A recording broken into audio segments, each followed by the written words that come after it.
L'émission Bonjour Côte-du-Sud, une présentation du garage Corriveau Mariotech, 2 boulevard Taché-Ouest, Montmagny, 88 248 3634.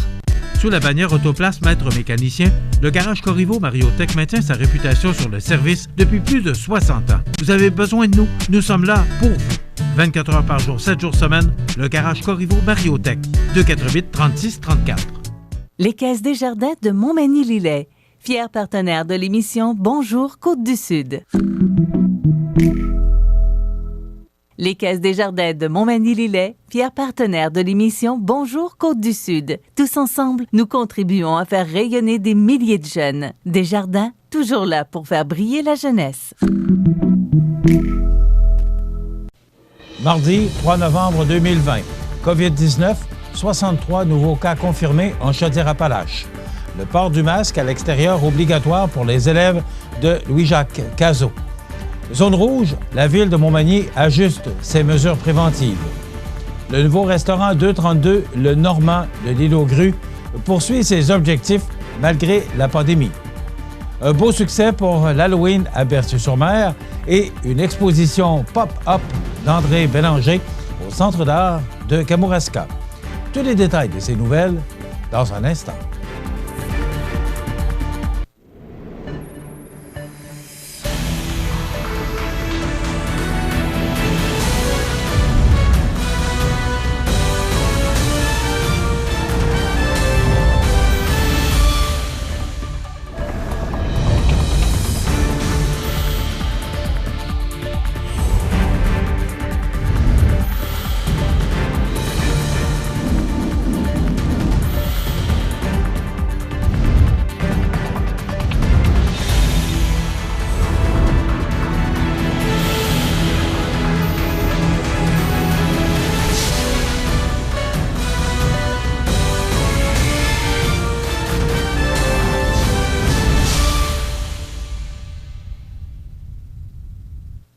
Bonjour, mesdames et messieurs.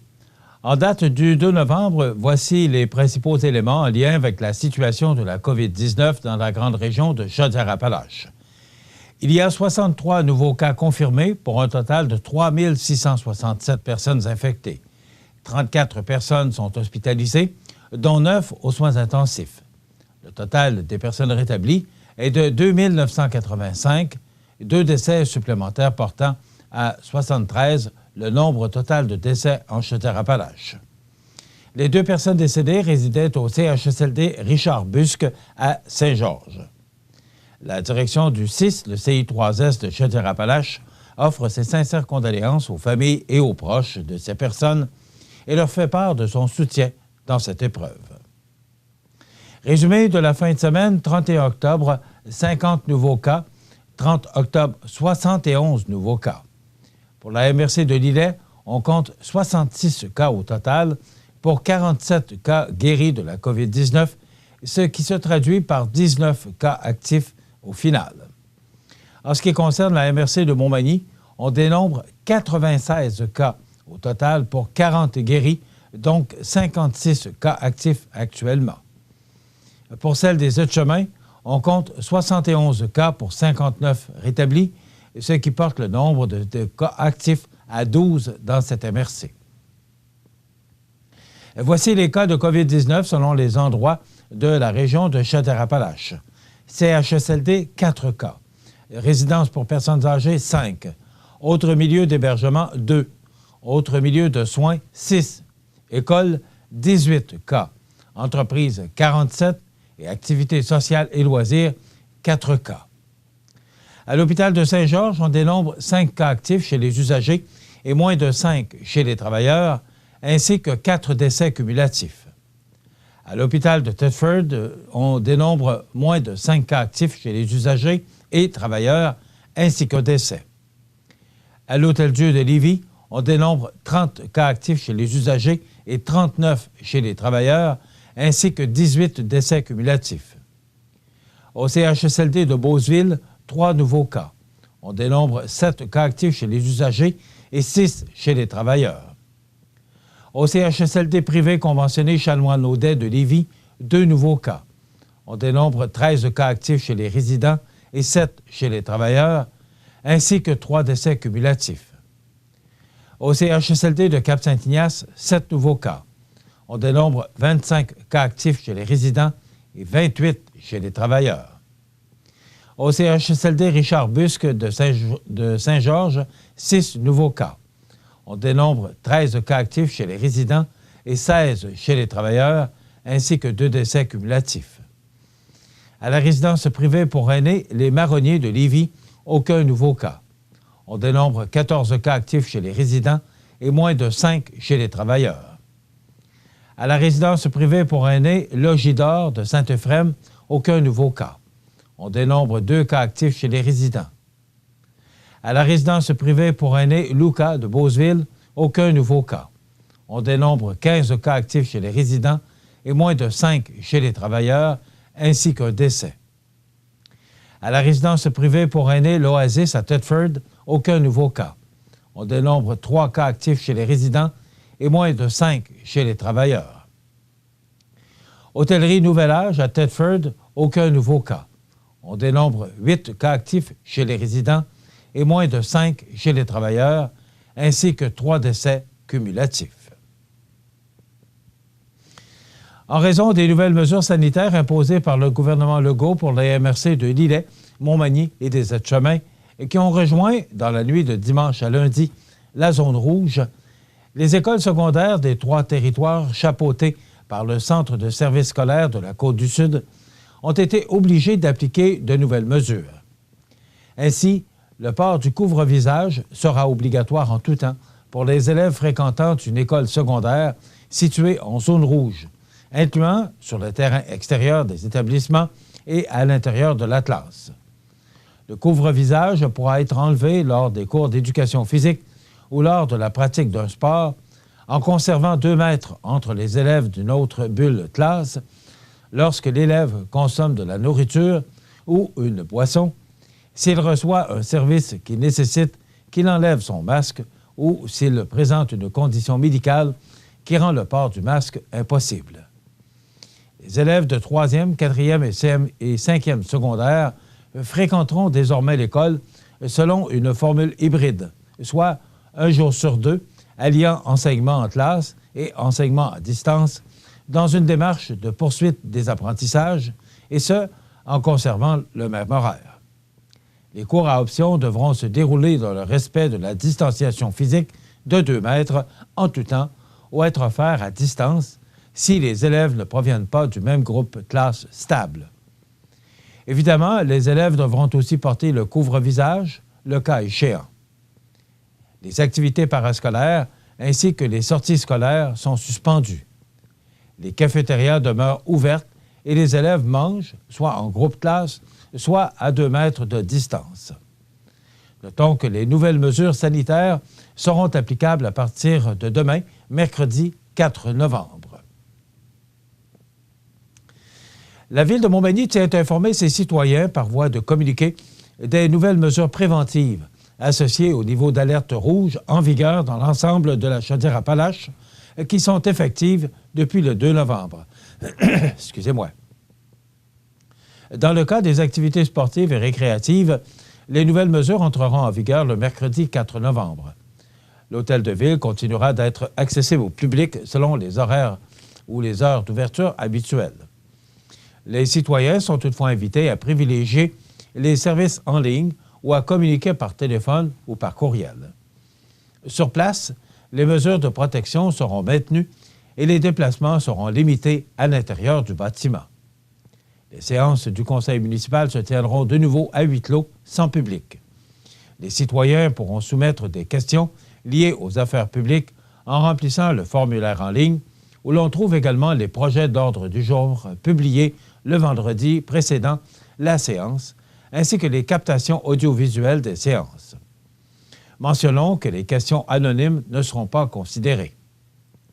Le service des loisirs, de la culture et de la vie communautaire doit malheureusement interrompre la tenue de certaines activités dans les infrastructures récréatives intérieures à compter du mercredi 4 novembre. Et c'est le cas des activités des différents clubs, ligues et associations se déroulant à l'Aréna de Montmagny. Seules les séances de patinage libre seront maintenues et ce, jusqu'à un maximum de 25 personnes sur la patinoire. Mentionnons que les vestiaires ne sont plus accessibles. Les séances de main libre, les cours privés, comprenant un seul client ou une famille vivant à la même adresse, ainsi que les cours pour les sauveteurs, sont maintenus à la piscine municipale Guylaine Cloutier, mais toutes les autres activités sont reportées. Notons qu'aucun remboursement ne sera effectué pour l'instant, puisque la session sera reprise dès que les autorités sanitaires le permettront. Des séances additionnelles de patinage libre et de bain libre seront offertes prochainement. Les citoyens sont invités à consulter le site web ou la page Facebook de la Ville de Montmagny pour connaître tous les détails.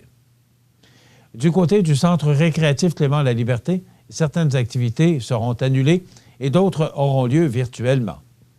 Chaque participant sera contacté par le service des loisirs, de la culture et de la vie communautaire pour être avisé de la tenue ou non des activités. La bibliothèque de Montmagny sera fermée le mardi 3 novembre afin de mettre en place les services de prêt sans contact qui sera disponible dès le mercredi 4 novembre selon un horaire d'ouverture partielle.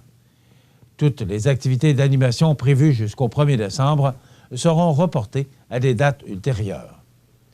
Rappelons qu'il sera possible aux abonnés de la bibliothèque de profiter des services de prêt sans contact et de consulter les nombreuses ressources numériques disponibles. Mentionnons également que le manoir Couillard-Dupuis, musée de l'accordéon, et le centre d'histoire Maurice Rousseau sont maintenant fermés et que les blocs sanitaires des parcs Saint-Nicolas et récréatifs ne sont plus accessibles au public. Il est important de mentionner que les rassemblements privés ne sont pas autorisés et que les visites à domicile sont interdites, à l'exception des proches aidants, des personnes offrant un service ou du soutien, et chez les personnes seules qui peuvent recevoir un seul visiteur à la fois. Les déplacements interrégionaux sont fortement déconseillés, à l'exception de certains déplacements essentiels et du transport de marchandises. Ces nouvelles mesures restrictives sont entrées en vigueur pour l'ensemble de la Chaudière-Appalaches ce lundi 2 novembre. Mon cœur et mes pensées sont tournés vers les entrepreneurs et les travailleurs des secteurs touchés par les fermetures. Après le confinement du printemps et l'arrêt des activités non essentielles, ces nouvelles restrictions ne vont pas faciliter la reprise économique dans ces secteurs. C'est pourquoi j'invite tous les citoyens à respecter les mesures préventives pour non seulement protéger la santé de tous, mais pour permettre aux entreprises de rouvrir leurs portes le plus rapidement possible. J'invite également les citoyens à maximiser les occasions d'acheter localement et d'encourager les entreprises qui doivent innover et se réinventer pour offrir autrement leurs services, a exprimé Rémi Langevin, maire de la Ville de Montmagny. La Ville rappelle que la situation concernant la propagation de la COVID-19 est évaluée régulièrement afin de définir les alignements en fonction des consignes gouvernementales et de la situation qui prévaudra à ce moment. Les citoyens sont invités à visiter le site de la Ville pour avoir de l'information à jour et fiable concernant le coronavirus. Les résidents peuvent également obtenir des indications en téléphonant à la ligne d'information du gouvernement du Québec en composant le 1-877-644-4545. Les Manimontois sont également invités à s'abonner au système d'alerte de masse. Les personnes qui éprouvent des difficultés peuvent communiquer avec la Ville de Montmagny en téléphonant au 248-3361. Le court temps d'une soirée, ce dimanche dernier, les insulaires ont pu profiter de la toute nouvelle salle à manger du restaurant 232, le Normand, qui devait officiellement ouvrir ses portes ce week-end pour la première fois. On en parle après la pause. C'est à travers le respect et le besoin de faire plus pour les familles en deuil et l'expérience qui s'est transmise de père en fils que la Maison funéraire Laurent Normand a su au fil du temps se bâtir une réputation de confiance. La Maison funéraire Laurent Normand à Montmagny. Laissez-nous vous accompagner. Au Canada, entre avril et novembre, l'hirondelle rustique fait son nid sur des constructions humaines. L'hiver, les hirondelles migrent vers le sud et l'Amérique centrale.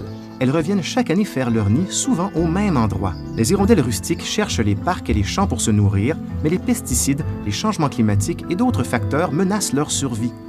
Aidez-les en leur fournissant des sites de nidification et en jardinant sans pesticides. Et ce n'est qu'un début. Pour en savoir plus sur l'hirondelle rustique, visitez ffdp.ca. Besoin de t'évader?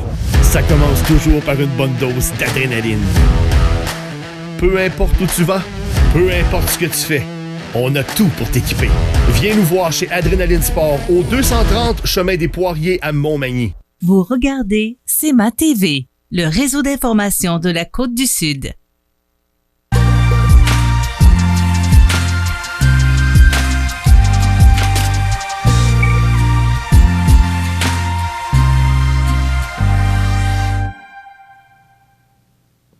Le courtant d'une soirée en ce dimanche dernier, les insulaires ont pu profiter de la toute nouvelle salle à manger du restaurant 232, le Normand, qui devait officiellement ouvrir ses portes ce week-end pour la première fois. Précisons que la soirée de dimanche s'est déroulée dans le respect des mesures sanitaires. Toutefois, en raison du changement de zone de la région d'orange au rouge, les propriétaires se voient dans l'obligation de retarder, une fois de plus, l'ouverture officielle du commerce qui était tant attendu par la population. Mentionnons cependant que le projet de réalisation du restaurant est venu suite à la fermeture du café aux 4 Vents, situé près du quai, il y a presque 2 ans.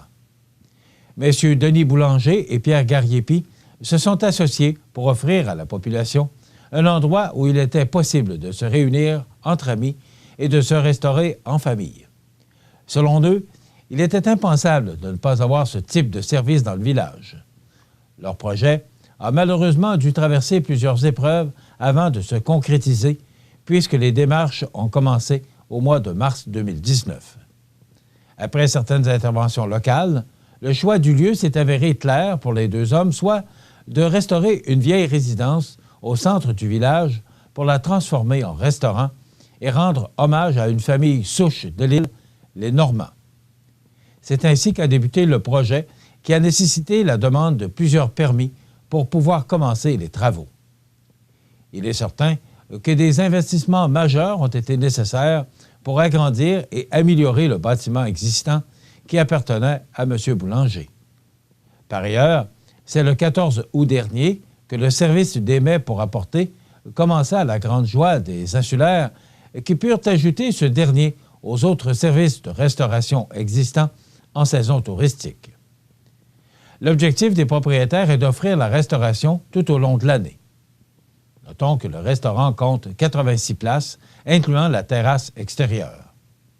Le menu varié est de type familial et casse-croûte. Mme Christine Leroyer, gérante et chef cuisinière, est très enthousiaste de ce nouveau projet.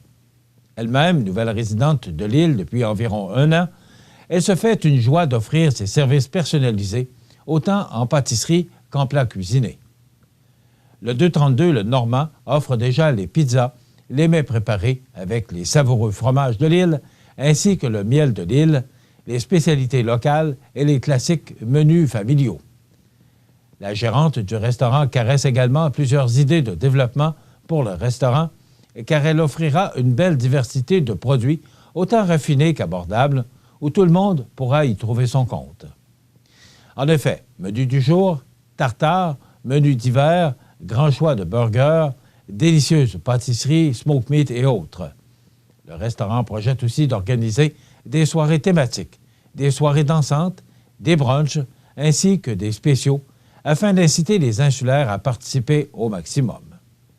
On pourra même se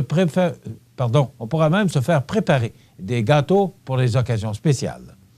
Les propriétaires tiennent à souligner qu'ils ont obtenu l'aide précieuse de plusieurs bénévoles pour certaines tâches et que, sans eux, le projet de restaurant n'aurait pas pu se concrétiser. En raison des mesures sanitaires imposées par le gouvernement du Québec, la fête de l'Halloween ne s'est pas déroulée comme durant les années précédentes dans la belle province. Par contre, dans la localité de Berthier-sur-Mer, située dans la MRC de Montmagny, la municipalité a organisé un petit cortège qui se déplaçait dans les rues afin de distribuer bonbons et friandises de toutes sortes. C'est donc avec de la musique entraînante et des sourires contagieux que les Berthelais, jeunes et moins jeunes, ont pu fêter le nouvel an celté, célébré le 1er novembre. Un retour aux racines qui s'explique autant par l'envie de renouer avec un lointain passé que par celle de faire la fête, et ce, malgré la situation reliée à la COVID-19. Le beau temps relativement doux et le soleil étaient également de la partie, de sorte que l'activité fut couronnée de succès. Le Centre d'art de Kamouraska accueille l'événement Rencontre en art visuel Nos territoires, l'essentiel n'est pas répertorié, de l'artiste André Bélanger. S'inscrivant dans une tournée bas-laurentienne, cette exposition pop-up aura lieu le 12 novembre de 18h à 20h. Un tout nouveau corpus constitué d'œuvres photographiques et d'aquarelles avec pigments naturels, inspiré de la géométrie de la nature, y sera présenté. Par des échanges avec le public qui seront enregistrés sur piste audio par l'artiste Guillaume Lévesque, André Bélanger invite à réfléchir aux liens qui nous attachent au territoire. Celui-ci nous appartient-il ou lui appartenons-nous plutôt? Tous les détails au centre d'art kamouraska.ca. Le public est attendu dès 18h et, dans un premier temps, il pourra déambuler et découvrir les œuvres. L'artiste André Bélanger présentera ensuite sa démarche et les prémices du projet. Le public sera alors invité à partager ses impressions quant aux œuvres et aux sujets abordés par l'exposition de manière informelle et spontanée, individuellement et ou en groupe. Voilà ce qui complète notre bulletin d'actualité pour aujourd'hui. Si vous avez des nouvelles à nous transmettre, vous pouvez le faire en communiquant avec notre salle des nouvelles au 88 241 1313 poste 226. Ou encore, vous pouvez nous écrire à nouvelles@cmatv.ca. Vous pouvez également nous suivre comme plus de 13 735 personnes le font maintenant sur la page Facebook de cmatv.ca. Vous êtes à l'antenne du réseau de télévision CMA-TV, le média le plus regardé et le plus suivi, ce qui le confirme, média numéro 1 sur la Côte-du-Sud. Voilà, c'est tout pour l'instant. Dans quelques minutes, les prévisions de la météo, les heures de la marée et l'état des routes. Eh oui, on est rendu là. À tout de suite.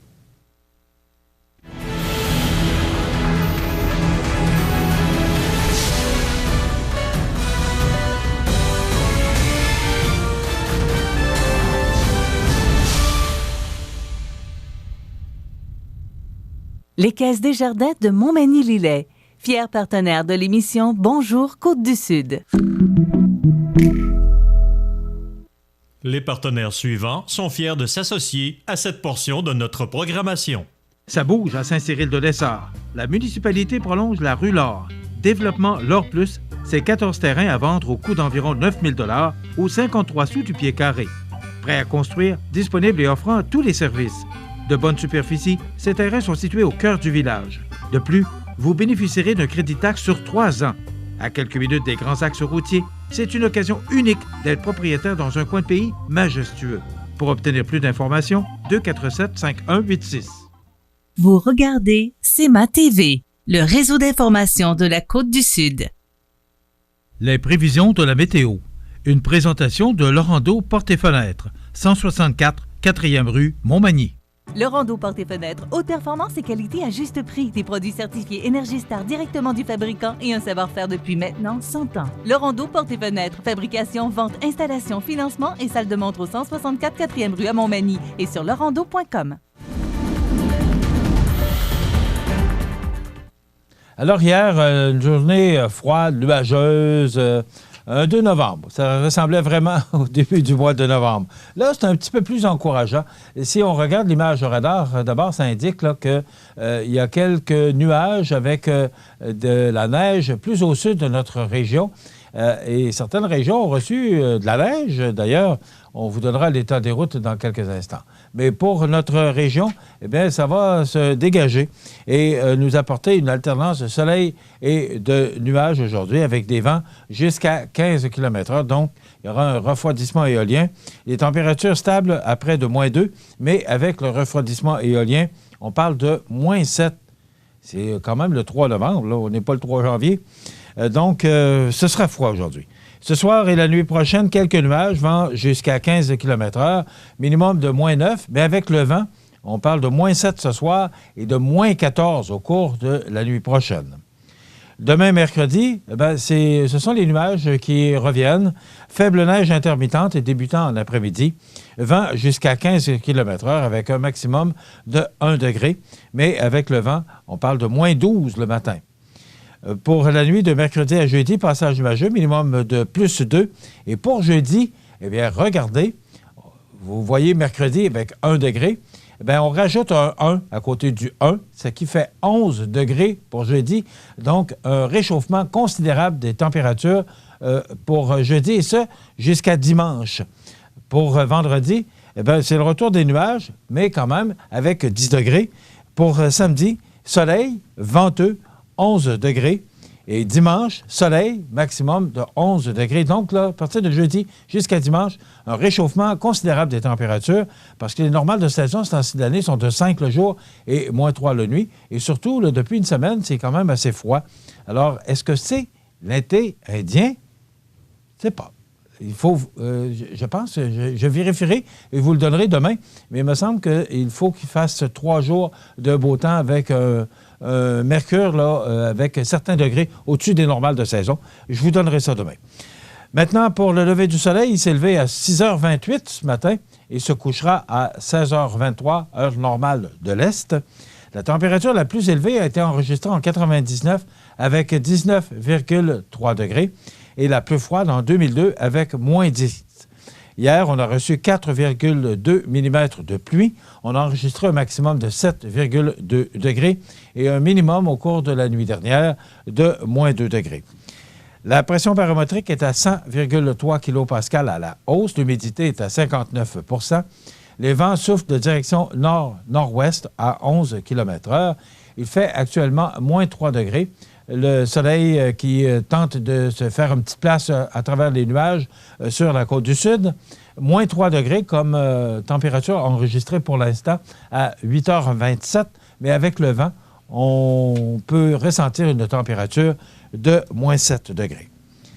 Les heures de la marée, elle est haute depuis 6h39 ce matin, sera basse à 13h10 et de nouveau haute à 18h45 ce soir.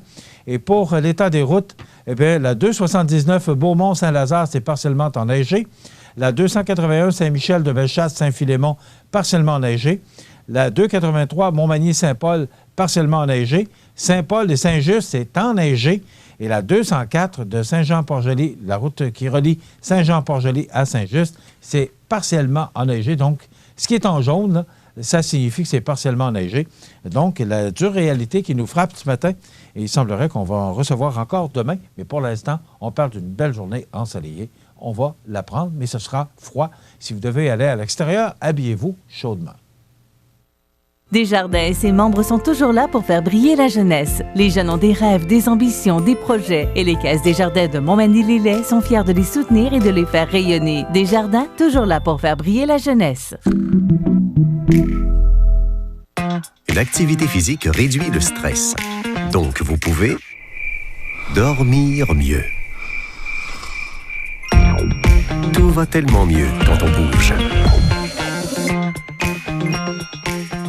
Vous regardez CEMA TV, le réseau d'information de la Côte-du-Sud. Les anniversaires IGA vous sont présentés par votre magasin Coop IGA Extra de Montmagny, qui vous rappelle que bien manger, ça commence dans votre magasin Coop IGA Extra de Montmagny. Venez vivre la différence à votre magasin Coop IGA Extra de Montmagny.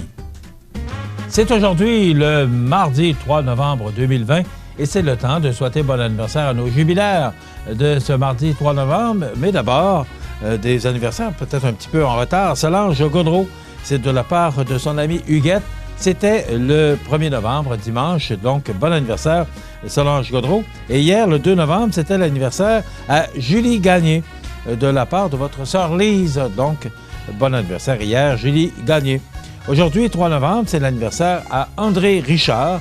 C'est de la part de vos sœurs. Elles sont bien fines, vos sœurs. Prennent le temps de nous téléphoner pour vous souhaiter bon anniversaire, André Richard. Et bon anniversaire aujourd'hui à Francine Pelletier. C'est de la part de ses parents, Monique et Jules. Donc, bon anniversaire, Francine Pelletier, en ce 3 novembre. 281-1313, poste 229, en tout temps, 24 heures par jour, 7 jours par semaine, parce que c'est une boîte vocale. et vous pouvez le faire longtemps d'avance, justement pour être certain de ne pas oublier vos êtres chers. Aujourd'hui, sur la scène nationale, c'est l'anniversaire à Nicole Bouchard, directrice des services à l'équipe et des relations avec les médias chez les Remparts de Québec.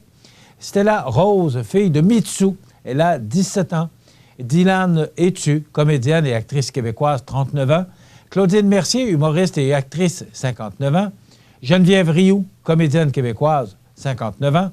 François Gendron, ex-député d'Abitibi-Ouest, Parti québécois, il a 76 ans aujourd'hui. Les disparus de ce 3 novembre, on se souvient en 2019 de Bob Norris, 90 ans, le premier visage de la marque de cigarettes Marlboro, la cigarette française. En 2018, Sondra Locke, 74 ans, actrice et réalisatrice américaine, compagne et l'égérie de Clint Eastwood pendant une quinzaine d'années. En 2017, Giovanni Moore, 80 ans, designer de profession principalement dans les domaines de la restauration, bars et discothèques de Québec. En 2015, nous quittait Normand Lamour, 85 ans, auteur, compositeur, interprète québécois. En 2013, Nick Cardy, 93 ans, dessinateur américain de comics. En 2012, Henri Audet, 94 ans, fondateur de Cogeco Communication, radio-télévision, sur laquelle est diffusée notre émission tous les jours. En 2011, Jean-Marie Roy, 86 ans, architecte québécois. 2011, Guy Desormeaux, 80 ans, l'un des fondateurs de RDS. 2010, Réginald Hamel, 79 ans, professeur québécois et historien. 2006, Paul Moria, 81 ans, un des chefs d'orchestre les plus prolifiques, arrangeurs et compositeurs français. 2004, Sergei Zoltok, 31 ans, joueur de hockey, il a joué pour Nashville. En 99, Gaston Rochon, 67 ans, pianiste et arrangeur. En 81, Mme Thérèse Casgrain, 85 ans, figure bien connue de la politique et championne de la promotion féminine.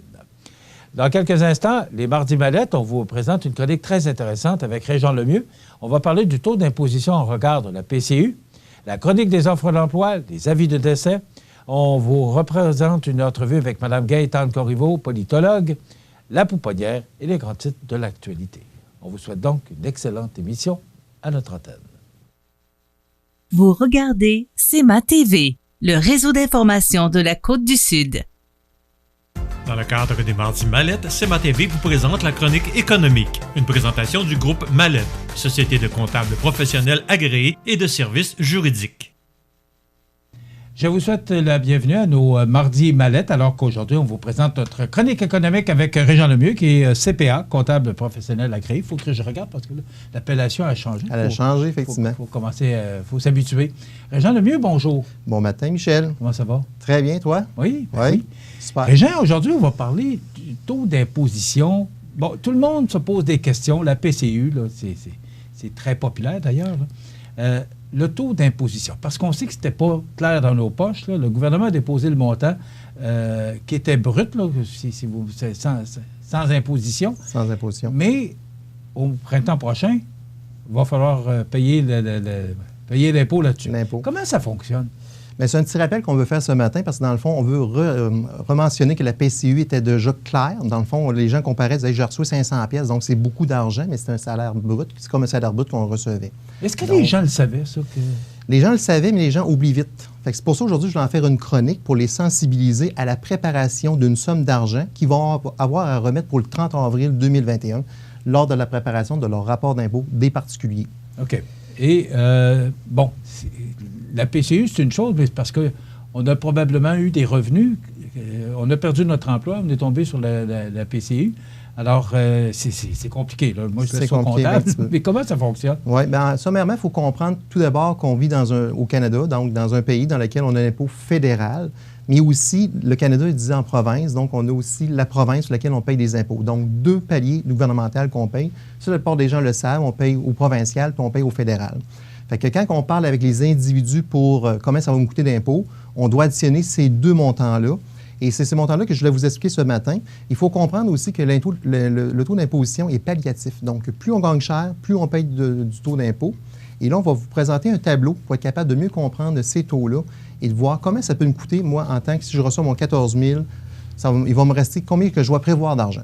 avant de tomber sur le tableau, le chèque vient du fédéral, mais il faut payer du fédéral et du provincial. Effectivement. Dans le fond, oui, c'est le gouvernement canadien qui vient aider le pays, dans le fond, toutes les provinces, parce qu'il faut comprendre que le gouvernement canadien, on remet de l'argent aussi. Les provinces remettent de l'argent au Canada et le Canada remet de l'argent dans les provinces par des programmes. Et on paye de l'argent, bien entendu, au fédéral et au provincial. C'est comme ça fonctionne. Donc, la PCU, il faut qu'elle apparaisse sur les 2 rapports d'impôt. Les 2 rapports d'impôt, effectivement. Okay. Donc, dans le tableau qu'on va présenter ce matin, on va y aller par palier. Dans le fond, la plupart des gens vont gagner en moyenne 44 000 par année, là, et moins. C'est la moyenne de salaire qu'on peut voir sur le territoire. Si on paye 44 000 de revenus, donc, mettons que quelqu'un a gagné 26 000 cette année, puis là, il doit racheter la fameuse PCU de 14 000, ça lui fait un revenu combiné de 40 000. Fait que là, on tombe dans une braquette de 44 000 et moins. À ce moment-là, le taux d'imposition combiné va te coûter 27,52 5 %. Dans le fond, 27 % de taux d'imposition. Et si on augmente de revenus, donc on monte à 44, mettons on aurait gagné 45 000 cette année, là, on tombe à 32,52 %. Ce qu'on appelle, je ne sais pas si c'est français, là, mais ce qu'on appelle les braquettes. Là. Les braquettes, effectivement. Bon, alors, ça veut dire que 44 000 et moins, c'est 27 27 Et bon, c'est la première braquette. Et là, si on monte en haut de 44, donc on change de braquette. On change de braquette. Je ne sais pas si c'est français, mais je pense que les gens vont bien comprendre. Là. La seule chose que les gens doivent comprendre, c'est seulement la partie supérieure qui devient au taux de 32 %. Il faut comprendre que c'est seulement... Le premier 44 va rester à du 27 % en moyenne. Et ça fait abstraction, bien entendu, du crédit de base. Parce qu'il faut comprendre que chaque contribuable doit un crédit de base, un crédit qui va jouer, dans le fond, 13 000 au fédéral et 15 000 au provincial. Malheureusement, les gouvernements ne se parlent pas là-dessus. Ils ont des notions qui sont différentes au provincial, au fédéral. Dans le fond, quelqu'un gagnera 15 000 par année, il ne paiera pas d'impôt du tout. Donc, on comprend que c'est pas assez pour vivre. Fait que là, bien souvent, les gens vont gagner 20 000, 30, 40, 50 000. Fait que là, à ce moment-là, le taux, dans le fond, effectif, là, les premiers, je vous dirais, jusqu'à 27 000 $, on paye 12,5 % de taux d'imposition. Puis après ça, quand on monte, ça devient que le taux moyen devient 27 %. Donc, pour ça qu'on dit 44 000 et moins, les gens qui vont avoir à payer la PCU, ce fameux 14 000 $, ça va leur coûter environ 3 500 $. Donc, il faut prévoir un budget de 3 500 $. Pourquoi on veut inciter avant les fêtes? Parce qu'on sait qu'il arrive la période des fêtes, on pense avoir plus d'argent dans nos poches qu'on croyait. Moi, je veux inciter les gens à faire des réserves par rapport à ça, parce que l'impôt, c'est important de la payer, parce qu'on a des pénalités et des intérêts qui sont assez désavantageux pour le contribuable. Donc, c'est important de se faire une réserve pour être capable de payer ce fameux 14 000 $-là qui nous a été donné. Dans le fond, il faut comprendre que le gouvernement en donne dans l'économie, mais il en reçoit en retour.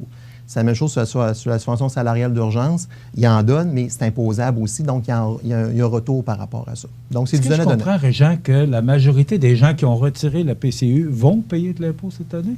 C'est sûr que la majorité des gens qui ont retiré la PCU, ils vont payer de l'impôt cette année parce qu'il n'y a aucune retenue qui a été faite à leur source. Fait qu'à ce moment-là, ils ont à prévoir des montants. Quand je dis 3 500 $ pour environ quelqu'un qui a gagné 44 000, c'est une moyenne. Parce que si quelqu'un aurait gagné un petit peu en bas de 44 000, tu comprends que il y a un taux effectif palliatif qui fait que c'était un peu en bas de ça. Mais je vais m'autant dire un chiffre un peu plus élevé. Ouais. Fait qu'à la fin, si le contribuable dit « moi, ça m'a coûté 2 800 », mais tant mieux, là, c'est que votre revenu est plus bas. Et plus on monte, mais plus les taux d'imposition augmentent. Donc, ça va aller jusqu'à 53 %. 53 %, on parle des gens qui gagnent quand même des montants là, de 200 000 et plus. Là, donc, c'est assez rare, mais ça arrive qu'il y a des gens qui ont été sa PCU, qui gagnaient des bons salaires. Mais la moyenne des gens, je vous dirais, ça va jouer dans l'entour de 30 quelques %. C'est pour ça que je dis tout le temps, quand les gens me côtoient la fin de semaine ou me rencontrent, Régent, je vais payer combien d'impôts par rapport à ma PCU? Je leur dis une règle du pouce, c'est 33 % Tu ne te trompes pas bien, si tu fais une réserve par rapport à ça. Mais c'est pas périlleux un peu pour le gouvernement d'avoir envoyé un chèque comme ça sans retirer l'impôt pour... Pas dangereux un peu pour le gouvernement? Je te dirais, je suis bien content que tu le dises, Michel, parce que moi, je vais t'avouer comme comptable, là, je sais comment les gens n'aiment pas payer d'impôts à la fin de faire un chèque, parce que bien souvent, on comprend les gens, l'argent qu'ils ont, majoritairement, les gens consomment l'argent qu'ils ont. Donc, la plupart des gens n'auront pas cet argent-là pour être capable de la remettre. Donc, c'est quand même assez audacieux d'avoir fait un programme comme ça. D'ailleurs, ils ont un peu corrigé le tir pour la nouvelle prestation canadienne pour les gens qui sont en cours qui ont le droit pour les travailleurs autonomes. Ils ont retenu 10 % dans la nouvelle, là, qui est depuis le mois d'octobre. Ils ont retenu 10 % parce que on sait qu'on va avoir de l'impôt à payer. Donc, c'est sûr que le contribuable qui a reçu la PCU, il va avoir de l'impôt à payer. OK. On a fait le tour? On a fait le tour par rapport au fameux taux d'imposition pour la PCU. Cette semaine, la Banque du Canada annonçait qu'elle gardait son taux directeur à 0,25 %. Donc, c'est pas beaucoup, c'est presque zéro. Explique-nous exactement, c'est quoi le taux directeur de la Banque du Canada? Oui. Dans le fond, le taux de directeur de la Banque nationale de Banque du Canada, c'est un taux directeur qui est envoyé dans le marché parce que les institutions financières vont chercher ce taux-là pour être capables d'établir leur propre taux. Donc, les institutions financières utilisent ce taux-là. Donc, plus le taux est bas, plus le taux dans le marché va être bas au niveau hypothécaire, au niveau des taux préférentiels qu'on va parler dans quelques minutes. Dans le fond, le monsieur McWayne, qui est le président de la Banque du Canada, a décidé cette semaine d'annoncer que le taux directeur restait à 0,25 %. Pour faire un comparatif, Michel, l'an passé, on était à 1,75 %. À la même date? À la même date l'an passé, 1,75 %. Donc, on a diminué de 1,5 % le taux, ce qui est majeur en tant que tel. C'est un taux pratiquement historique, là, aussi bas que ça, qui est donné dans le marché. Mais son signal à lui qu'il voulait mentionner aux contribuables, c'est qu'il veut vraiment régler l'histoire de la récession, redonner confiance aux investisseurs. Et là, ça permet de tomber dans un marché de prêteurs. Donc, tous les gens qui empruntent, c'est ainsi, c'est avantageux. Tous les gens qui placent, malheureusement, vous comprenez que ce n'est pas avantageux. Donc, les gens qui empruntent, là, c'est le temps présentement de regarder ces taux pour hypothécaire de résidentiel. D'ailleurs, c'est le point que je voulais vous parler, le taux hypothécaire qui est quand même assez bas. Aujourd'hui, Michel, on peut signer un taux à 2 % pour le prêt de sa maison, donc 2 % même, on peut signer jusqu'à 5 ans pour un taux, effectivement, à 2,45 pour une période de 5 ans, donc c'est quand même beaucoup.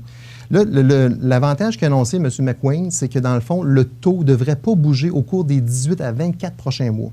C'est assez rare qu'un président va mentionner d'avance que le taux ne bougera pas au cours. Parce qu'il l'a mentionné? Il l'a mentionné, dans le fond, que le taux ne bougera probablement pas. Il n'a pas dit qu'il... Mais il a envoyé un signal fort dans l'économie en disant on ne pense pas bouger ce taux-là. Peut-être faire un parallèle par rapport à l'Europe, parce que le taux 0,25, on ne trouve pas ça haut, mais la Banque centrale européenne, le taux est présentement à 0 %. Donc, c'est encore... C'était ma prochaine question. Est-ce que ça peut venir à zéro? Là, tu me confirmes que oui? Ça peut venir à zéro, effectivement. On a la preuve. En Europe, présentement, c'est à zéro. Ça me surprendrait qu'il baisserait, personnellement, ça me surprendrait qu'il baisserait plus bas que ça. Mais ça peut arriver parce que si on ne sent pas une reprise, dans le fond, on sait qu'une récession, c'est 2 trimestres consécutifs pour lesquels le produit intérieur brut est négatif. C'était le cas pour les 2 premiers trimestres de l'année 2020. La Banque du Canada doit réagir par rapport à ça. C'est son rôle. Il y a un rôle quand même très important dans l'économie. Et là, il pourrait dire, moi, je viens de la rebaisser ce taux-là. Mais ça me surprendrait, par exemple, qu'on vienne de la rebaisser parce que l'économie est quand même pas si mal que ça pour l'instant. J'ai une hypothèque, puis j'ai de l'argent à la banque. Est-ce que je suis mieux de payer comme mon placement ne me rapporte pas grand-chose? Est-ce qu'on est mieux de payer l'hypothèque ou on est mieux de garder le placement puis garder l'hypothèque? Je vous dirais que si vous avez un placement qui est dans un placement à certificat garanti, on est à moins de 1 % présentement. Donc, tu as toujours avantage de rembourser ton emprunt. Par contre, comme stratégie, tu pourrais décider de dire, moi, je vais investir une partie de mon argent dans des actions. Donc, à travers un courtier, je vais investir de l'argent dans des actions. Présentement, ça va quand même assez bien, les actions. Donc, tu peux te ramasser des rendements de 5, 6, 7 %. À ce moment-là, si tu as une aversion pour le risque, tu as avantage à jouer avec les placements actuellement parce que le taux d'imposition, le taux d'intérêt d'emprunt est seulement 2 %. Donc, c'est toujours une question de feeling. C'est la même chose. On paye de l'impôt sur un placement? On paye de l'impôt sur un placement, sur l'intérêt, effectivement, à moins que tu gardes l'action. Si tu gardes l'action, tu ne payes pas l'impôt tant longtemps que l'action n'est pas vendue. C'est pour ça que des fois, les gens vont jouer plus dans des marchés boursiers en actions. On peut en parler avec notre courtier ou avec nos représentants au niveau de la caisse ou au niveau de la banque. C'est peut-être intéressant présentement. Les marchés ils ont venu bas. Ça peut être intéressant d'embarquer dans le marché. Le taux d'emprunt est intéressant aussi. Puis je te dirais, le taux hypothécaire, Michel, le conseil que je donne aux gens, là, dans le fond, c'est que si vous avez une aversion pour le risque, fixez votre taux pour les 5 prochaines années. À du 2 % à 2,45 % pour 5 ans, fixez-les tout de suite. Fait que là, vous allez être soulagé pendant les 5 prochaines années. Sinon, comme moi, j'ai tendance à vouloir dire que je vais signer seulement pour les 12 prochains mois parce que je veux bénéficier du 2 % le plus possible. Fait que je vais attendre que le marché, je sais qu'il m'envoie un signal pour les 18 à 24 prochains mois. Fait que moi, je vais attendre que le marché se restabilise.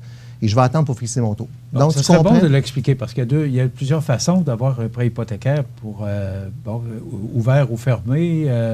Alors là, ce que je comprends, c'est que tu as un taux hypothécaire ouvert pour 2 mois. Et là, tu vas voir le marché. Alors, tu conseillerais ça aux gens de le prendre ouvert pour l'instant puis d'attendre à un moment donné, la tendance... C'est la stratégie que présentement... Parce que c'est plus bas quand c'est ouvert. Effectivement. Dans le fond, le taux est beaucoup plus bas à court terme. Présentement, il est à 2 que si on le fixe dans le long terme. Parce que plus qu'on fixe le taux à long terme, si le taux d'intérêt augmente, bien là, il est fixé, là, dans le fond, tu comprends. Là. Fait que c'est un choix que tu dois faire. À court terme, l'avantage, ton taux est plus bas, mais si le taux augmente, tu vas l'avoir regretté de ne pas avoir signé peut-être pour 5 ans, parce que le taux va augmenter à un moment donné aussi. Là. Tandis qu'à long terme, l'avantage, c'est là, tu te dis, bon, moi, ma position, je sais que je vais signer à 2,45 pour les 5 prochaines années. Par rapport à mon budget, ça me convient, fait que ça me conforte. Je suis prêt à payer le 0,45 de plus, dans le fond, de prime. C'est une prime, dans le fond. La tranquillité d'esprit. La tranquillité d'esprit. C'est pour ça que je vous dis que chaque individu doit être conseillé de façon différente et l'aversion pour le risque est toujours une notion importante en finance. Il reste 2 minutes. Est-ce que le 0,25 avantage aussi les entreprises? Oui. Parce que c'est sûr qu'on pense beaucoup à l'économie. Donc, quand on pense économie, on pense entreprise. Est-ce que ce 0,25-là avantage aussi? Oui, effectivement, Michel. Dans le fond, le taux préférentiel, c'est le taux qui sont utilisés pour les entreprises. Si vous entendez le taux préférentiel, c'est le meilleur taux que fait les banques ou les institutions financières à leurs principaux clients. Donc, c'est 2,45 actuellement. OK? Dans le fond, on est même pour les entreprises? Même pour les entreprises, 2,45. Ça, c'est le taux meilleur qu'ils peuvent recevoir. Puis par la suite, il y a une prime en fonction du risque de l'entreprise. Juste un petit rappel, ce taux-là a déjà été un peu plus bas que ça dans les années 2010, 2,25. Mais 2,45, c'est quasiment historique. L'an passé, on était à 3,95. Donc, il a baissé de 1,5 depuis ce temps-là. Fait qu'on demande aux entreprises de renégocier leur taux d'intérêt avec les institutions financières parce que les taux ont baissé beaucoup dans le marché. Puis peut-être, Michel, une petite anecdote par rapport à ça. En 1981, combien était le taux? Étais-tu comptable à ce moment-là, non? Je n'étais pas comptable à ce moment-là, j'avais 11 ans. Toi, t'avais quel âge? J'avais 11 ans, en 81. Moi, je faisais de la radio dans ce temps-là. Ah oui, OK. Je travaillais à la Banque nationale, alors c'est pour ça que je me souviens de ces taux d'intérêt-là, parce que les gens venaient nous porter les clés des maisons. Ça n'avait aucun bon sens. 21,75 le taux préférentiel aux meilleurs clients à l'époque. 21,75 Vous comprenez, c'était majeur. Donc, un taux d'intérêt à ce niveau-là, ça comprenait. Donc, dans les années 81, 82, on a connu une crise économique majeure. On n'est pas là du tout présentement. Juste par les taux, tu le vois qu'on n'est pas à la même place qu'en les années 81, 82. 21, aujourd'hui 2,45. Les gens renouvelaient leur hypothèque à 21 alors ils n'étaient plus capables de payer. Mais par contre... de peut-être 7, 8, 9, je ne sais pas. Et après 5 ans, tu étais rendu à 21 alors les gens n'avaient plus la capacité de payer. C'était une dure période. Une dure période. Puis, par contre, les gens qui plaçaient l'argent avaient quand même des taux d'intérêt très, très élevés, du 12-18 de rendement sur leur placement garanti pratiquement. Là. Donc, les taux d'intérêt étaient très élevés parce que c'était un marché justement pour les gens qui plaçaient l'argent à cette époque-là. Donc, on voit que la roue d'économie roule, elle revient, puis ça, on va le vivre au cours des prochaines années. Très intéressant comme chronique. Merci beaucoup. Régent Lemieux, qui est comptable professionnel agréé avec le groupe Mallette, ici associé. Alors, 248-57-77, si vous avez besoin de conseils, n'hésitez pas à rejoindre Régent ou ses collègues. Il y a toute une équipe ici au 14 Chemin des Poiriers à Montmagny. Merci, Régent. On se retrouve dans 2 semaines. Oui, merci, Michel. Alors, voilà, ça complète notre chronique. Dans le cadre des Mardis Mallette, CMA-TV vous présente la chronique économique, une présentation du groupe Mallette, société de comptables professionnels agréés et de services juridiques. C'est à travers le respect et le besoin de faire plus pour les familles en deuil et l'expérience qui s'est transmise de père en fils que la Maison funéraire Laurent Normand a su au fil du temps se bâtir une réputation de confiance. La Maison funéraire Laurent Normand à Montmagny. Laissez-nous vous accompagner. Vous regardez CMA-TV, le réseau d'information de la Côte-du-Sud. Les prévisions de la météo. Une présentation de Promutuelle Assurance Montmagny-Lillet. Toujours à l'écoute de vos besoins.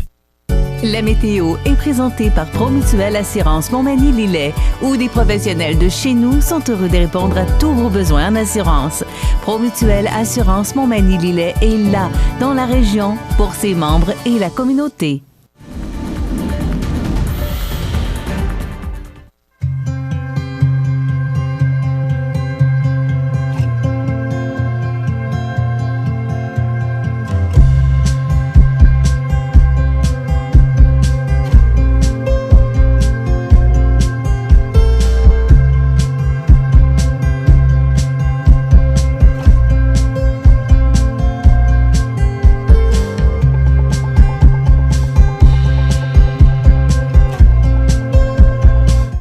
Les partenaires suivants sont fiers de s'associer à cette portion de notre programmation. C'est à travers le respect et le besoin de faire plus pour les familles en deuil et l'expérience qui s'est transmise de père en fils que la Maison funéraire Laurent Normand a su au fil du temps se bâtir une réputation de confiance. La Maison funéraire Laurent Normand à Montmagny. Laissez-nous vous accompagner. La chronique des offres d'emploi présentée par le Centre d'aide et de recherche d'emploi Montmagny-Lillet, le CAR, organisme à but non lucratif, à Montmagny, Saint-Fabien-de-Panay, Saint-Pamphile et Saint-Jean-Port-Joli, 418-248-9559 ou lecar.ca.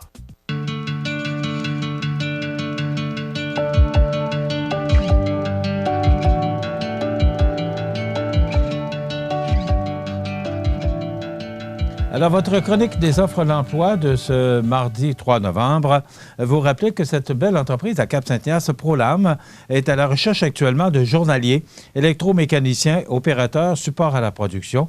Donc, on vous invite à vous joindre à une équipe dynamique. Ça vous intéresse, rh@prolamfloor.com, c'est au bas de l'écran, là, rh@prolamfloor.com. Encore, si vous voulez plus d'informations, 246-5101. Amisco à Lillet, qui a actuellement plusieurs postes disponibles. On parle d'un taux d'embauche à l'usine à partir de 18,28 $. Donc, ça vous intéresse de vous joindre à cette belle équipe chez Amisco. Vous envoyez votre curriculum vitae à rh@amisco.com, rh@amisco.com ou encore vous composez le 247-5025 pour obtenir plus d'informations. Fonderie Poitras, cette belle entreprise de Lillet qui embauche et peut obtenir, selon les postes, peut payer jusqu'à 21,25 $ l'heure. Donc, est à la recherche d'électromécaniciens, étudiants préposés à la finition, planificateurs à la production, superviseurs de production, techniciens en comptabilité.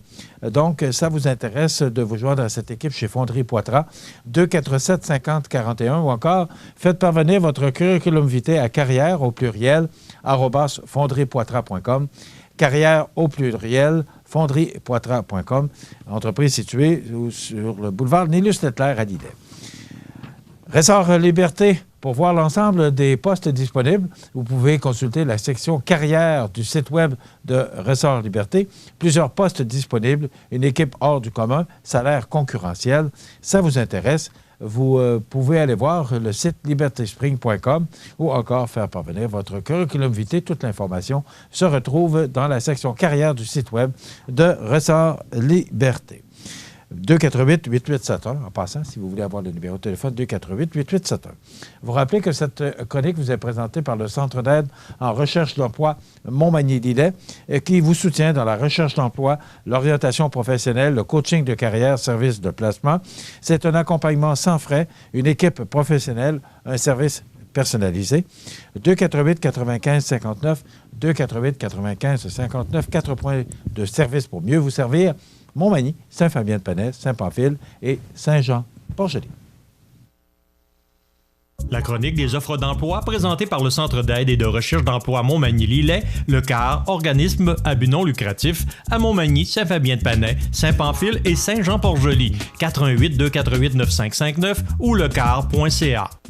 La résidence funéraire Boulanger vous propose une gamme complète de services personnalisés afin de répondre à tous vos besoins en matière de funérailles. Nous vous fournissons des installations de services innovants qui répondent en évolution des familles d'aujourd'hui. Nous prenons soin de vous afin que vous puissiez vous concentrer sur ce qu'il y a de plus important, votre famille, vos amis et vous-même. Salon funéraire adapté pour votre plus grand confort, grand stationnement et facilité d'accès. La résidence funéraire Boulanger, pour bien faire dans la dignité. Le réseau de télévision CMA-TV vous présente les avis de décès. Le 27 octobre 2020, à l'hôpital de Montmagny, à l'âge de 75 ans et 1 mois, est décédée subitement Mme Francine Vézina, épouse de M. Florian Lebel, fille de feu M. Lucien Vézina et de feu Dame Rolande Bernier. Elle a demeuré toute sa vie à l'île aux Grues. Les funérailles se tiendront ultérieurement. Les informations vous seront transmises en temps requis. La famille désire remercier le personnel de l'urgence de l'hôpital de Montmagny pour leurs bons soins.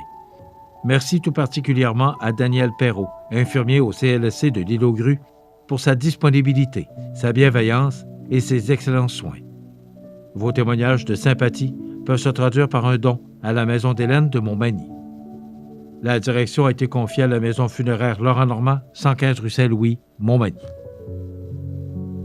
Au centre d'hébergement de Cap-Saint-Ignace, le 29 octobre 2020, à l'âge de 92 ans, est décédée Dame Élise Cloutier.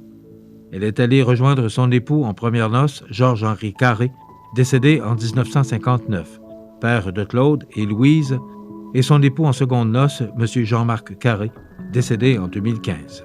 Nous tenons à remercier chaleureusement le personnel du centre d'hébergement de Cap-Saint-Ignace de lui avoir accordé autant d'attention et des soins professionnels durant ces 5 dernières années. Nous vous en sommes extrêmement reconnaissants. Vu les circonstances de la COVID-19, il n'y aura pas de visite au salon. La famille proche lui rendra un hommage en privé. Merci de votre compréhension. Pour renseignements ou messages de condoléances, Maison funéraire de la Toronto et Fils de Cap-Saint-Ignace, Lillet, Saint-Jean-Port-Joli et Saint-Pamphile. À son domicile, le 28 octobre 2020, à l'âge de 69 ans, est décédée Mme Mireille Saint-Pierre, épouse de M. Denis Robichaud, demeurant à Saint-Jean-Port-Joli. Elle était la fille de feu Dame Thérèse de Caron et de feu M. Jean-Luc Saint-Pierre. Vos témoignages de sympathie peuvent se traduire par un don à la maison d'Hélène pour la maison de soins de fin de vie. Des formulaires seront disponibles au salon. Selon le désir de Mireille, une cérémonie commémorative aura lieu dans l'intimité de sa famille et de ses proches. Ses cendres seront par la suite déposées au cimetière paroissial au bord de l'eau. Pour renseignements ou pour transmettre vos messages de condoléances, Maison funéraire de la Toronto et Fils, 4 Chemin du Roi-Ouest, Saint-Jean-Port-Joli. Aux familles éprouvées, la direction et le personnel du réseau de télévision CEMA TV offrent leurs plus sincères condoléances. Vous regardez CEMA TV, le réseau d'information de la Côte-du-Sud. L'entrevue du jour, une présentation du Resto L'Olivier, coin Saint-Jean-Baptiste et Sainte-Brigitte à Montmagny. La satisfaction de nos clients, une priorité. 248-3435. Le Resto L'Olivier vous offre les meilleures pâtes en ville, fruits de mer, grillades, menus du jour et quoi encore. Les déjeuners sont à l'honneur tous les samedis et dimanches à partir de 8h30. Fermé le lundi, le Resto L'Olivier à Montmagny, coin Saint-Jean-Baptiste et Sainte-Brigitte, 248-3435.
Ma prochaine invitée, c'est Mme Gaëtane Corriveau, qui est politologue et informatique, groupe Femmes, Politique et Démocratie.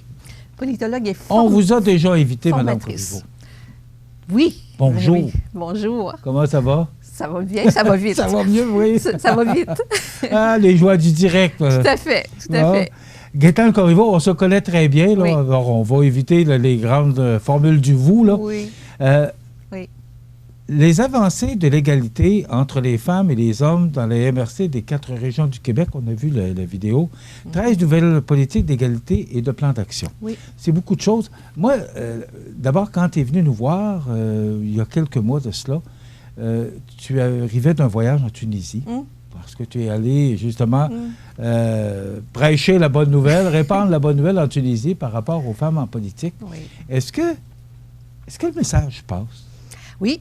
Là-bas, il y a eu une révolution en 2011, là, la fameuse révolution du printemps là-bas. Et puis, il y avait tous les pays du Maghreb, là, la Tunisie, l'Algérie, le Maroc, même l'Égypte, là, où les femmes et les hommes souhaitaient qu'il y ait des avancées au plan démocratique.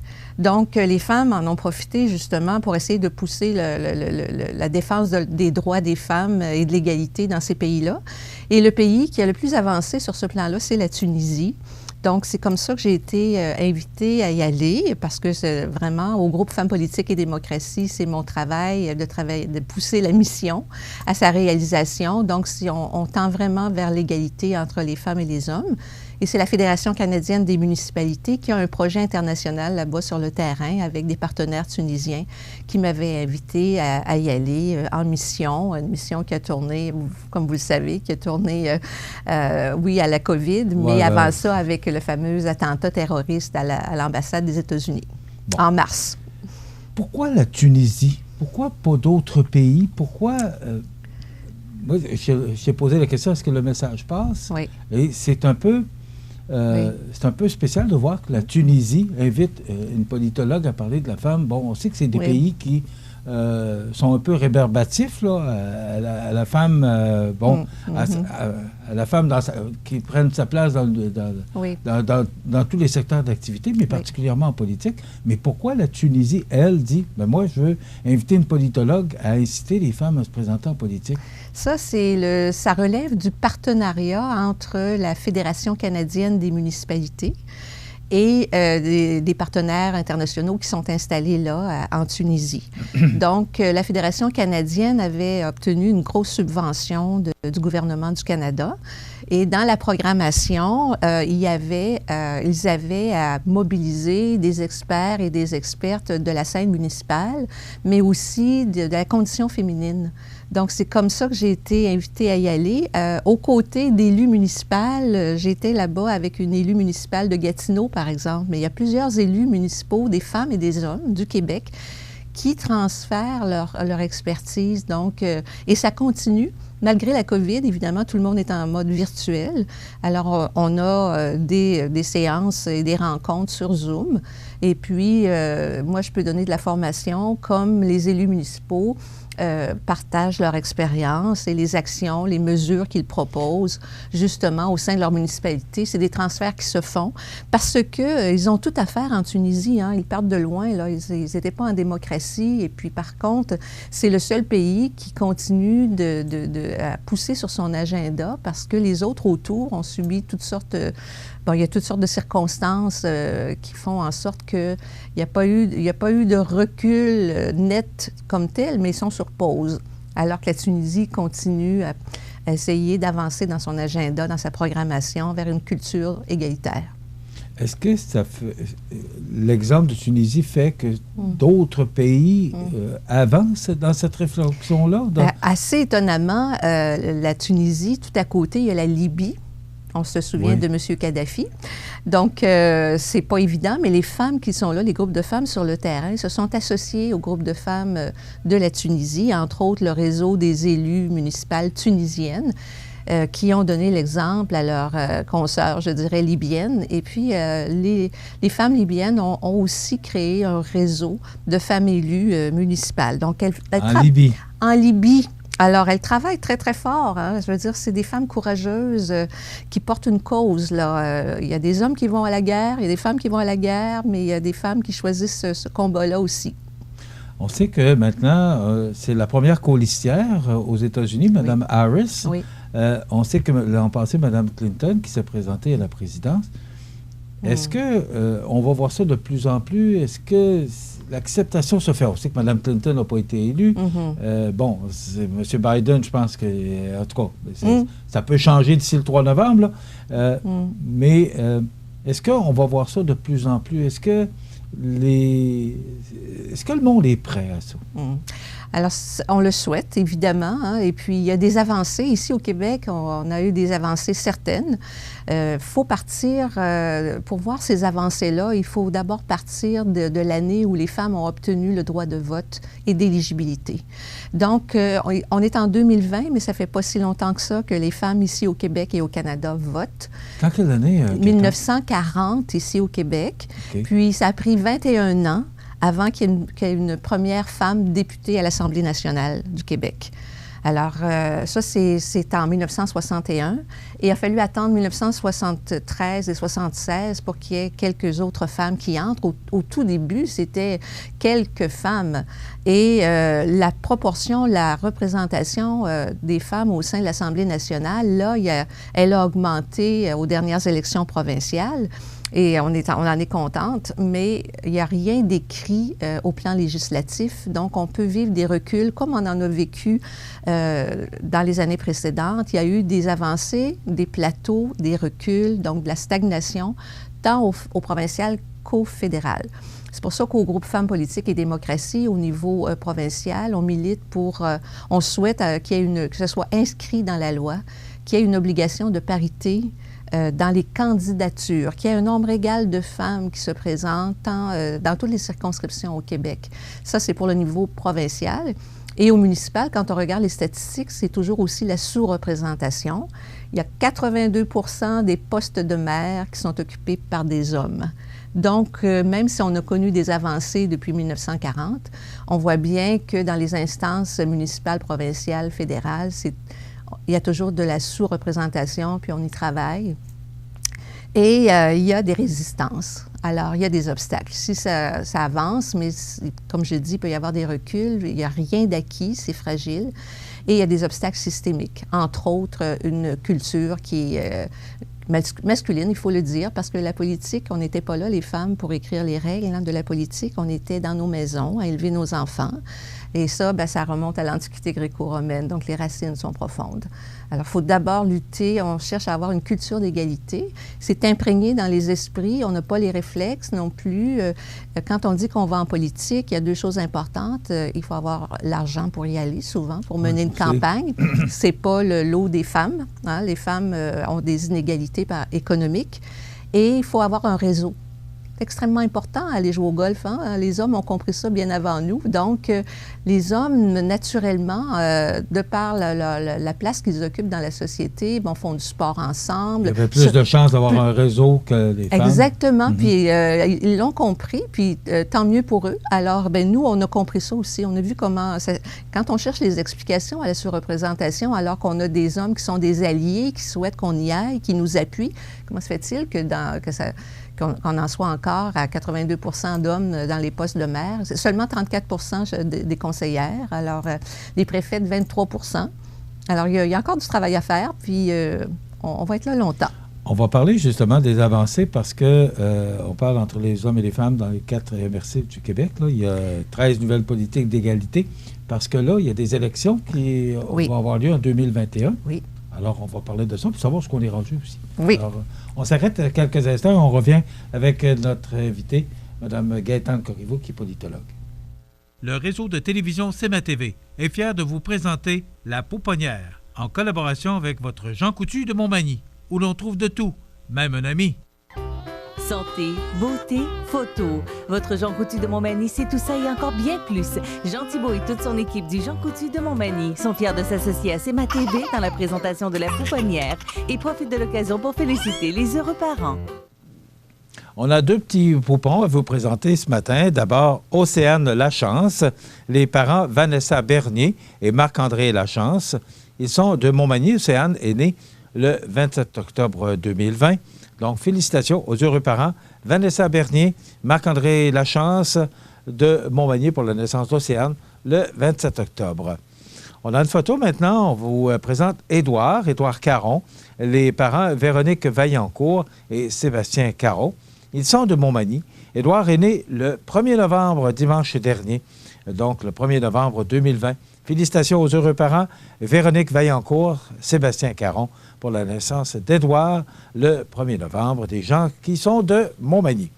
Maintenant, vous savez qu'à tous les mardis, on procède au tirage de notre certificat cadeau de 25 $ offert par votre Jean Coutu de Montmagny.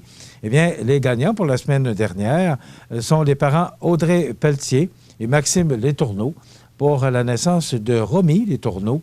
Ils sont de Saint-François de la Rivière-du-Sud. Romy est né le 23 octobre 2020. Donc, félicitations à vous.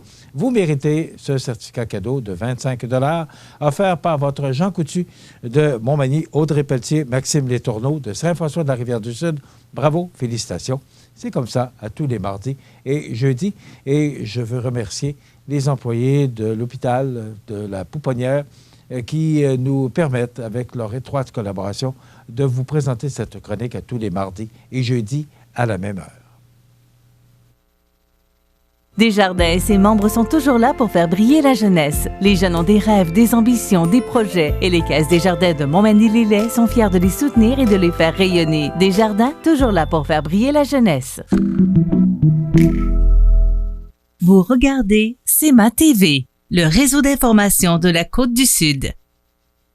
L'entrevue du jour, une présentation du Resto L'Olivier, coin Saint-Jean-Baptiste et Sainte-Brigitte à Montmagny. La satisfaction de nos clients, une priorité. 248-3435. Alors, je vous rappelle que notre invité aujourd'hui, c'est Mme Gaëtane Corriveau, qui est politologue et informatique, groupe Femmes politiques et démocratie.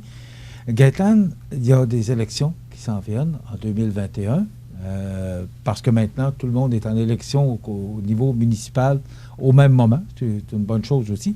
Mm-hmm. Maintenant, les avancées de l'égalité entre les femmes et les hommes dans les 4 régions du Québec, 13 nouvelles politiques d'égalité et de plan d'action. Qu'en est-il? Oui. Alors ça, c'est un beau projet d'envergure, je dirais, qui s'appelle le Défi Parité.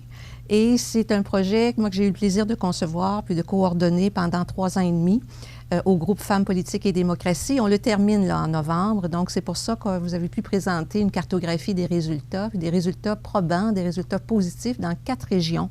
L'idée, c'était justement de déconstruire le mythe que l'égalité, elle est atteinte. Donc, on pense que, oui, dans nos belles avancées au Québec et ici au Canada, l'égalité serait atteinte. Elle est atteinte en droit. Effectivement, nous avons les mêmes droits, mais l'égalité de fait, elle n'est pas atteinte. Et dans plusieurs domaines, qu'on pense au niveau économique, culturel, social, etc., et politique. Donc, on donnait tout à l'heure les statistiques au niveau politique. On voit bien que les inégalités perdurent et en raison de certains obstacles. Alors, un des obstacles, c'était la culture en place masculine, comme je dis souvent, parce que les femmes n'étaient pas présentes lorsqu'on a instauré les règles du jeu politique, des systèmes politiques. On dit toujours qu'une des premières règles pour avoir un peu de pouvoir, c'est d'être présente, la première chose.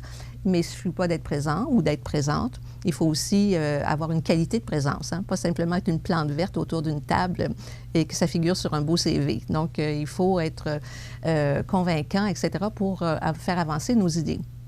Alors, le défi parité, c'était d'aller vers les MRC. Dans 4 régions du Québec, un projet financé par le gouvernement fédéral, aller dans 4 régions du Québec, inviter les MRC, qui chapeautent, on le sait, dans les municipalités de leur propre territoire, les inviter à écrire, à élaborer une politique d'égalité sur 3 axes.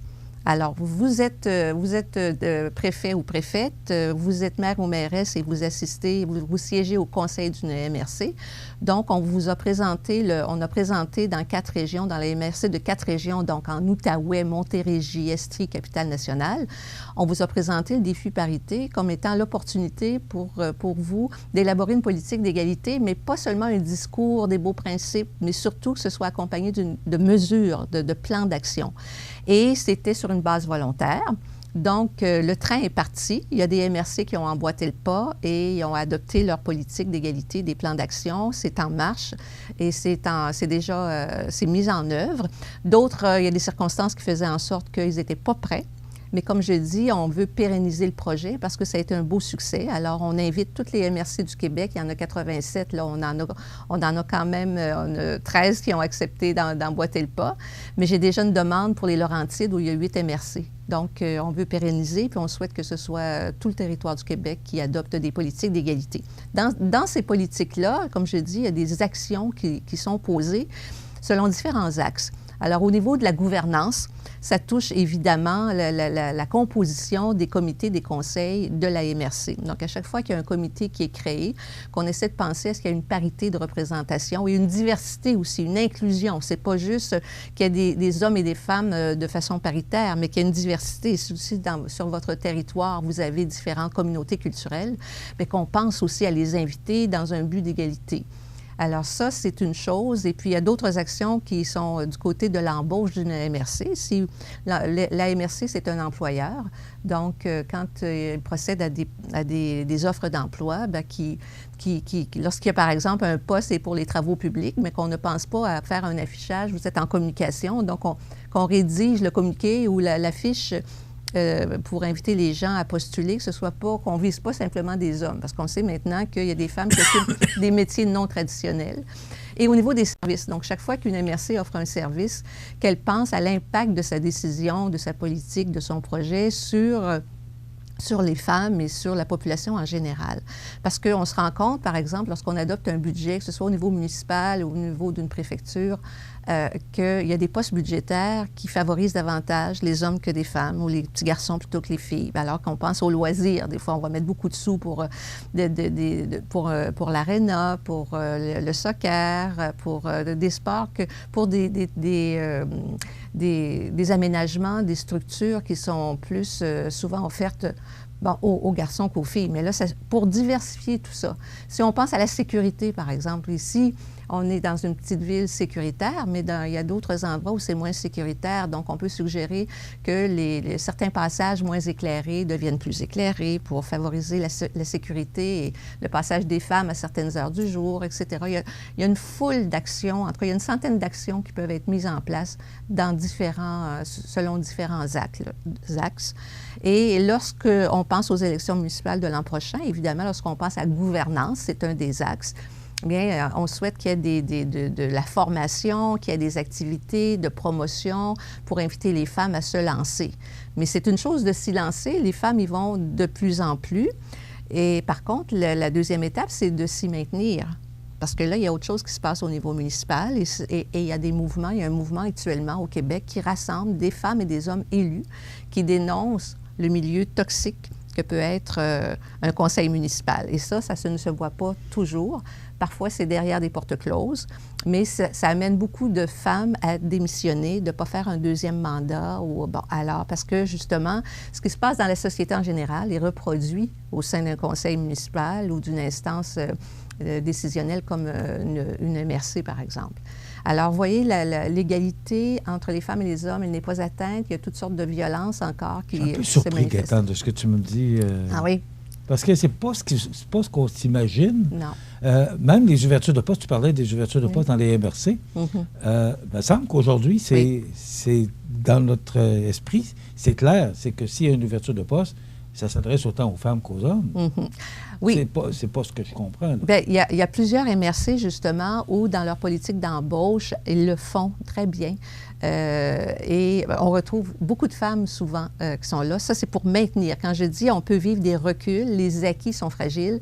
Donc ça, c'est un axe qui a été quand même soulevé, maintenu, parce qu'on veut consolider ces acquis-là et qu'on continue ces avancées-là et que ce soit maintenu, parce que ça peut basculer et ça peut, selon différentes circonstances. Alors, on voit juste avec la COVID, présentement, l'impact, ça a été bien documenté par l'INRS, l'Institut national de recherche scientifique, que l'impact est plus grand chez les femmes que chez les hommes. Souvent parce que, s'il y a deux revenus dans la famille, dans le ménage, souvent c'est l'homme qui a un revenu supérieur à celui de la femme. C'est évident que c'est celui-là qu'on va privilégier et puis la femme va écoper dans le sens que, pour la conciliation travail-famille ou si elle a la possibilité de faire du télétravail ou s'il y a une perte d'emploi, c'est elle souvent, c'est documenté et c'est elle qui en subit les conséquences. Donc, c'est ce genre de circonstances-là qui font en sorte qu'on peut connaître des reculs et qu'on peut basculer. Donc, c'est la même chose par rapport aux statistiques de représentation électorale entre les femmes et les hommes. Et par rapport au milieu toxique que peut représenter une instance municipale, provinciale ou fédérale, on l'a vu au provincial comme au fédéral, de l'intimidation vécue par des femmes. Les hommes aussi en vivent, mais peut-être le dénoncent moins, mais commencent à s'ouvrir, commencent à le dénoncer. Et là, au niveau municipal, il y a un mouvement qui a été créé par, au départ, un groupe de 8 femmes qui étaient isolées, puis en se parlant durant l'été ou en voyant des revues de presse, se rendre compte qu'une ou l'autre vivait de l'intimidation ou une violence politique ou de l'ostracisme. Ça se manifeste de façon subtile parfois au sein d'un conseil, derrière des portes closes. C'est pas devant l'Assemblée publique que ça se passe. Ça peut se passer aussi. Je vous donnerai un exemple probant tout à l'heure. Mais c'est souvent derrière les portes closes. Et on y travaille. Alors, l'exemple que je voulais vous donner, ça s'est passé à Saint-Aimé-des-Lacs, où la mairesse siégeait au conseil municipal en pleine séance publique. Un conseiller était en désaccord avec la décision et l'orientation de sa politique ou de sa décision. Et au moment où elle voulait faire un point d'ordre avec son maillet, donner un petit coup, alors le conseiller était debout, il lui a enlevé le maillet des mains puis l'a lancé dans la salle. Et ça, c'est sur YouTube, vous pouvez retrouver ça, c'est pour ça que je vous en parle. Mais c'est intéressant. Moi, je pourrais vous garder encore des heures et des heures parce que c'est un sujet tellement intéressant. Mais on doit s'arrêter. On doit s'arrêter. Mais vous êtes toujours la bienvenue quand vous avez des nouvelles à venir ou encore des gestes ou peu importe, des activités qui se font par rapport à ça. Vous êtes toujours la bienvenue. Gaétane Corriveau, politologue et informatique, groupe Femmes, Politique et Démocratie. C'est toujours intéressant de vous avoir. Merci beaucoup. Et je suis formatrice et non pas informaticienne. Oui. Oui. Alors, merci beaucoup. Correction apportée. Oui, merci Michel. Beaucoup. Voilà, Gaétane Corriveau. On s'arrête dans quelques instants, du moins le temps qui reste pour les grands titres de l'actualité. Votre magasin Coop, c'est un large éventail de fruits et légumes, gâteaux personnalisés, mets cuisinés, bouchées à votre service, charcuterie, fromage, poissons frais, produits locaux. Une fraîcheur garantie à chacune de vos visites à votre magasin Coop IGA Extra de Montmagny.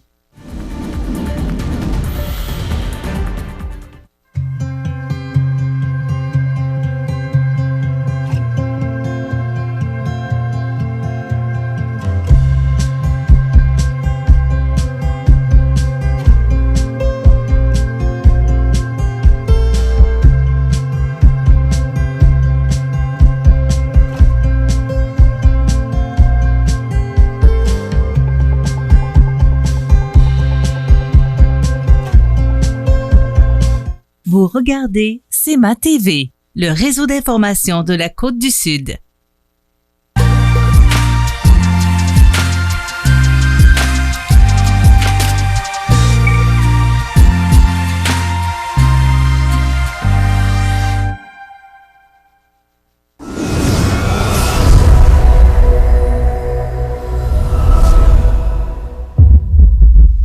Alors, dans l'actualité aujourd'hui, eh bien, on revient sur les cas confirmés en Chaudière-Appalaches pour hier, le 2 novembre.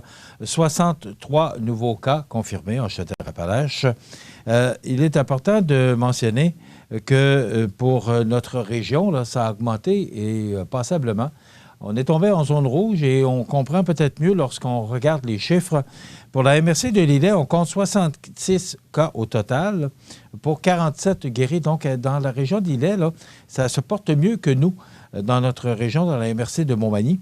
Alors, ça se traduit par 19 cas actifs au final dans la MRC de Lillet. Pour la MRC de Montmagny, on dénombre 96 cas au total pour 40 guéris. Donc, ce qui veut dire qu'il en reste 56 actifs actuellement. C'est quand même élevé et je me demande si ce n'est pas une des statistiques les plus élevées là, à date, avec 96 cas. On sait que particulièrement là, dans le CHSLD de Cap-Saint-Ignace, où il y a eu plusieurs cas, qu'il y a eu une éclosion là, dans le CHSLD, d'ailleurs, qui nous regarde tous les matins. C'est ce qu'on m'a mentionné, donc je me permets de vous saluer et de bien prendre soin de vous. On va passer à vous des gens du CHSLD de Cap-Saint-Ignace. Pour la MRC des aides-chemins, on compte 71 cas pour 59 rétablis, ce qui porte le nombre de cas actifs à 12 dans cette MRC. Donc, c'est la MRC de Montmagny, 19 cas qui restent actuellement actifs pour l'IDE et 12 pour les aides-chemins. C'est vraiment Montmagny, la MRC de Montmagny, qui est la plus touchée, avec 56 cas. Il va y arriver, avec 56 cas actifs actuellement. Bon, voilà. Maintenant, le port du masque à l'extérieur obligatoire pour les élèves de l'école secondaire Louis-Jacques Cazot. Donc, on est, et on l'a mentionné dans le bulletin de nouvelles, là, il y a pour les cours, une journée sur 2. L'autre journée, ce sont des cours par Internet. Et maintenant, tous les élèves doivent porter le masque à l'extérieur. C'est donc obligatoire. Zone rouge, la ville de Montmagny qui ajuste ses mesures préventives, ça va de soi. On doit donner l'exemple. Donc, si vous voulez obtenir plus d'informations sur ce qui se passe à la ville de Montmagny, tout simplement, vous allez sur le site web de la ville ou encore sur la page Facebook. Vous aurez toute l'information. Donc, si vous devez vous rendre à la ville, à l'hôtel de ville, ce qu'on nous mentionne, c'est que l'hôtel de ville, les bureaux sont ouverts, mais vous comprendrez que les déplacements à l'intérieur de la bâtisse sont quand même assez restreints. Et aussi au niveau des activités, que ce soit pour l'aréna, que ce soit toutes les activités prévues à la ville normalement, les bains là, à la piscine Guylaine Cloutier, également à l'édifice Clément la Liberté. Là. Informez-vous avant de vous y rendre pour être certain que les activités qui ont lieu normalement ont lieu actuellement, justement en raison là, de cette nouvelle zone. On est en rouge et la plupart de ces restrictions là, sont en vigueur à compter de demain, mercredi 4 novembre. J'aime pas ça dire restriction, c'est un mot que j'évite de prononcer, mais là, on n'a comme pas le choix, il faut vivre avec. On est en zone rouge et vous comprendrez avec les chiffres que je viens de vous donner, voilà. Il semblerait que ce soit des gens d'extérieur qui soient venus nous visiter. C'est ce qu'on m'a informé, mais je dis ça sous toute réserve, là, parce qu'il peut y avoir bien des causes à tout ça. Le nouveau restaurant 232, le Normand de l'île aux Grues, poursuit ses activités malgré la pandémie. Je veux féliciter Denis Boulanger et Pierre Gariepi, qui ont eu l'audace de démarrer un restaurant dans cette période difficile. Mais ce qu'on nous mentionne, c'est que le projet était là depuis 2019. Donc, ils ont mis leur projet qui a abouti. Et là, ça fait quelques fois qu'on essaie d'ouvrir ce restaurant, le 232 Le Normand. Mais là, en raison de toutes les règles sanitaires, c'est un peu compliqué. Mais c'est une belle initiative et ça bouge. C'est dynamique à l'île aux Grues. Et Daniel Leduc viendra encore nous en parler cette semaine quant à la fromagerie qu'il dirige. Donc, c'est dynamique. Et je salue les gens de l'île aux Grues qui nous regardent d'ailleurs parce que j'ai beaucoup de commentaires concernant ce qui se passe à l'île aux Grues. Un beau succès pour l'Halloween à Bercé-sur-Mer, municipalité extrêmement dynamique et son maire Richard Galibois. Bravo pour ce que vous faites. Vous êtes un exemple à suivre partout dans la MRC pour les gens de Berthier, une municipalité qui se développe aussi à grande vitesse. Et une exposition pop-up d'André Bélanger au Centre d'art Kamouraska qui aura lieu prochainement, c'est le 12 novembre de mémoire. Maintenant, demain, c'est notre chronique culturelle avec Christian Noël, probablement, et on reçoit Anne-Marie Carlos Bélanger, qui est du CABLE, le Centre d'action bénévole Montmagny-Lillet, qui viendra nous parler de la semaine des prochains ans. Et naturellement, ce sont les élections américaines. On suit ça de très près aujourd'hui. Ce sera froid aujourd'hui, habillez-vous chaudement. À demain. Vous regardez CEMA TV, le réseau d'information de la Côte-du-Sud. En 1833, un jeune de 20 ans eut une idée. Une petite idée qui allait devenir un grand projet. Aujourd'hui, le rêve d'Ozanam est devenu réalité. Au Québec, depuis 1848, la Société de Saint-Vincent-de-Paul est là pour aider lors des pires catastrophes. Et c'est au quotidien qu'elle fait toute la différence, en donnant nourriture, meubles et vêtements à ceux qui en ont vraiment besoin. Depuis 165 ans,